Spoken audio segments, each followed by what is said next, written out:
Welcome dear students, Shubhamoy sir চ্যানেলৰ অন্য এটি ভিডিঅ'ত লৈ আপোনালোক সকলোৰে স্বাগতম। আজি আমি দশম শ্ৰেণীৰ বিজ্ঞানৰ অধ্যায় 7 নিয়ন্ত্ৰণ আৰু সমন্বয়ৰ যিমানখিনি MCQ কোৱেশ্চন হ'ব পাৰে সেই আটাইখিনি MCQ কোৱেশ্চনৰ আমি আলোচনা কৰিম। তা বলা ভিডিঅ'টো ষ্টাৰ্ট কৰা যাওক। 1 নম্বৰ প্ৰশ্ন, প্ৰতিক্ৰিয়া কি ধৰণৰ ক্ৰিয়া? অপচন ঐচ্ছিক, অপচন বি অনৈচ্ছিক, অপচন সি শিকাৰ ফলত হোৱা, অপশন ডি মন্থৰ গতিৰ। শুদ্ধ উত্তৰটো হৈছে অপশন বি অনৈচ্ছিক। কোৱেশ্চন নম্বৰ 2, খোজ কৰা কোনটোৰ দ্বাৰা নিয়ন্ত্ৰিত হয়? অপশন স্নায়ুৰজ্জু, মগজুৰ পশ্চাদভাগ, হৃৎপিণ্ড আৰু পেশী। শুদ্ধ উত্তৰটো হৈছে অপশন বি মগজুৰ পশ্চাদভাগ। কোৱেশ্চন নম্বৰ 3, সাইনেপছত কি প্ৰক্ৰিয়াৰে সংকেত প্ৰেৰণ হয়? অপশন এ যান্ত্ৰিক শক্তিৰ দ্বাৰা, বি ৰাসায়নিক পদাৰ্থৰ দ্বাৰা, সি তাপ শক্তিৰ দ্বাৰা, ডি শব্দ তৰংগৰ দ্বাৰা। ইয়াৰ উত্তৰটো হৈছে অপশন বি ৰাসায়নিক পদাৰ্থৰ দ্বাৰা। কোৱেশ্চন নম্বৰ 4, দেহৰ সমতা ৰক্ষাৰ বাবে মগজুৰ কোন অংশই কাম কৰে? অপশন এ প্ৰমস্তিষ্ক, বি চেৰিবেলাম, সি মেডুলা আৰু ডি হাইপোথেলামাছ। ইয়াৰ শুদ্ধ উত্তৰটো হৈছে option B cerebellum.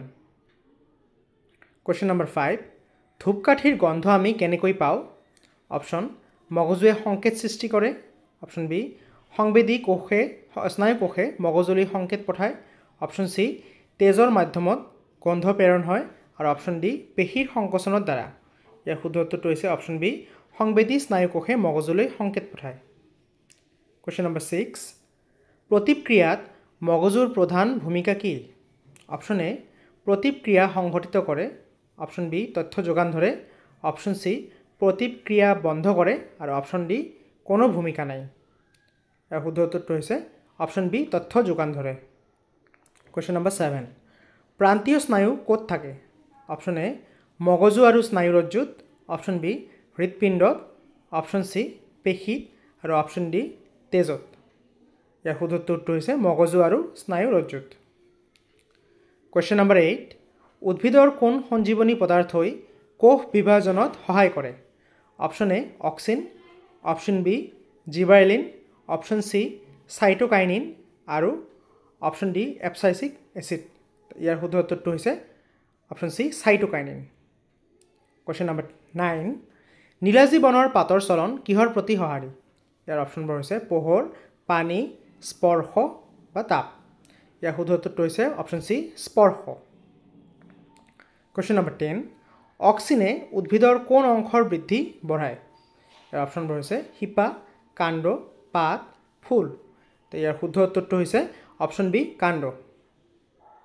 Question number 11, জলানুবেগী প্ৰতিক্ৰিয়া কিহৰ ফালে বৃদ্ধি পায়?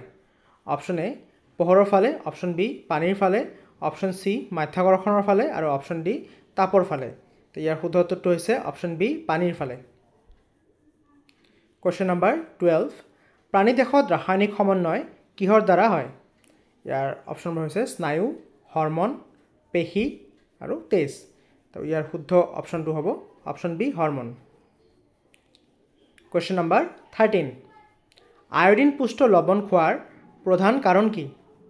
ইয়াৰ অপশনবোৰ হৈছে হৃদস্পন্দন বৃদ্ধি, অপশন বি থাইৰক্সিন সংশ্লেষণ, অপশন সি গ্লুক'জ নিয়ন্ত্ৰণ আৰু অপশন ডি পেশী শক্তি। তো ইয়াৰ শুদ্ধ উত্তৰটো হৈছে থাইৰক্সিন সংশ্লেষণ। কোৱেশ্চন নম্বৰ 14, এড্ৰিনেলিনৰ নিঃসৰণৰ ফলত কি বৃদ্ধি পায়? অপশনবোৰ হৈছে হৃদস্পন্দন, ৰক্তচাপ, উশাহ নিশাহৰ হাৰ আৰু অপশন ডি ওপৰৰ সকলো। ইয়াৰ শুদ্ধ উত্তৰটো হৈছে ওপৰৰ সকলো। কোৱেশ্চন নম্বৰ 15, ইনচুলিনৰ বেজী কিয় দিয়া হয়?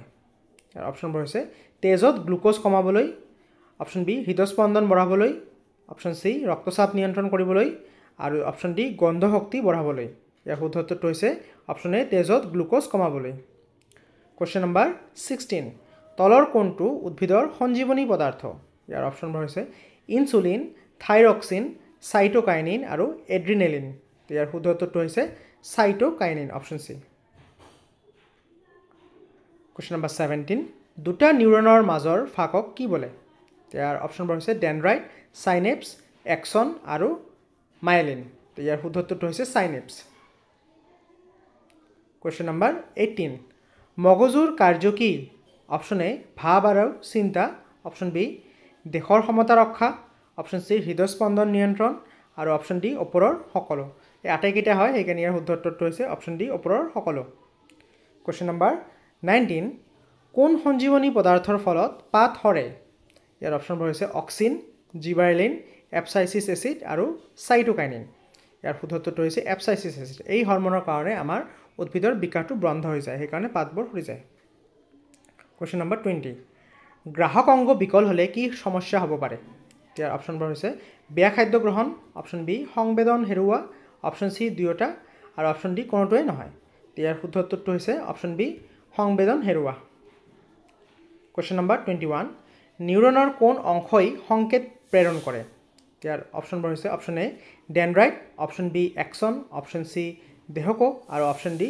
চাইনেপছ ইয়াৰ শুদ্ধ উত্তৰটো হৈছে option B axon question number 22 দীপ্তিকাল প্ৰতিক্ৰিয়া কোন হৰমনে নিয়ন্ত্ৰণ কৰে ইয়াৰ শুদ্ধ অপশ্যনবোৰ হৈছে জিবাৰেলিন অক্সিন এপচাইচিক এচিড আৰু ইথিলিন ইয়াৰ শুদ্ধ উত্তৰটো হৈছে option B auxin question number 23 স্নায়ুৰজ্জুত আঘাত হ'লে কি ক্ৰিয়াত ব্যাঘাত ঘটে ইয়াৰ অপশ্যনবোৰ হৈছে ঐচ্ছিক ক্ৰিয়া প্ৰতিক্ৰিয়া দুয়োটাই কোনোটোৱে নহয় ইয়াৰ শুদ্ধ উত্তৰটো হৈছে প্ৰতিক্ৰিয়া অপশ্যন বি কুৱেশ্যন নম্বৰ 24 উদ্ভিদৰ ৰাসায়নিক সমন্বয় কিহৰ দ্বাৰা সংঘটিত হয় অপশ্যনবোৰ হৈছে স্নায়ুতন্ত্ৰ হৰমন পেশী আৰু তেজ ইয়াৰ শুদ্ধ উত্তৰটো হৈছে option B hormone question number 25 জীৱদেহৰ নিয়ন্ত্ৰণৰ বাবে কি প্ৰয়োজন অপশ্যন এ স্নায়ুতন্ত্ৰ অপশ্যন বি হৰমনতন্ত্ৰ অপশ্যন চি দুয়োটাই আৰু অপশ্যন ডি কোনোটোৱে নহয় তো ইয়াৰ শুদ্ধ উত্তৰটো হৈছে স্নায়ুতন্ত্ৰ হৰমন দুটাই লাগে সেইকাৰণে অপশ্যন চি দুয়োটাই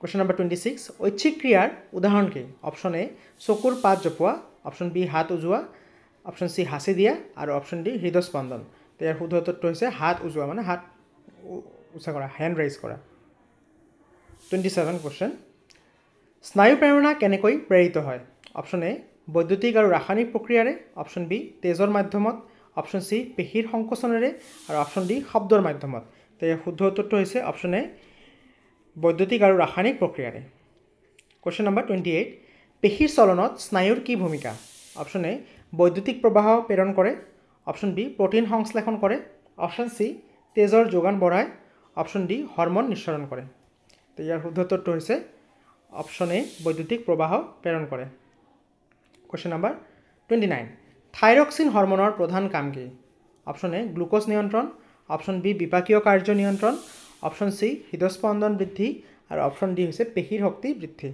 ইয়াৰ শুদ্ধ উত্তৰটো হৈছে অপশ্যন বি বিপাকীয় কাৰ্য নিয়ন্ত্ৰণ কুৱেশ্যন নম্বৰ 30 নীলাজী বনৰ পাতৰ চলনৰ সৈতে ভৰিৰ চলনৰ পাৰ্থক্য কি তো অপশ্যন এ নীলাজীৰ চলনত স্নায়ু জড়িত নহয় অপশ্যন বি ভৰিৰ চলন প্ৰতিক্ৰিয়া অপশ্যন চি নীলাজীৰ চলন ঐচ্ছিক আৰু অপশ্যন ডি ভৰিৰ চলনত প্ৰটিনৰ প্ৰয়োজন নাই ইয়াৰ শুদ্ধ অপশ্যনটো হ'ব নীলাজী পাতৰ চলনত স্নায়ু জড়িত নহয় ছাত্ৰ ছাত্ৰীসকল আমাৰ এই ভিডিঅ'টো ইয়াতে সমাপ্ত হ'ব তোমালোকে ভিডিঅ'টো কেনে পালা মোক কমেণ্টছত জনাবা যদি ভিডিঅ'টো ভাল পাই থাকা লাইক কৰিবা ফ্ৰেণ্ডছৰ লগত শ্বেয়াৰ কৰিবা আৰু চেনেলটো ছাবস্ক্ৰাইব কৰি দিবা যাতে এইদৰে মই আৰু ভিডিঅ' বনাই থাকিব পাৰোঁ ধন্যবাদ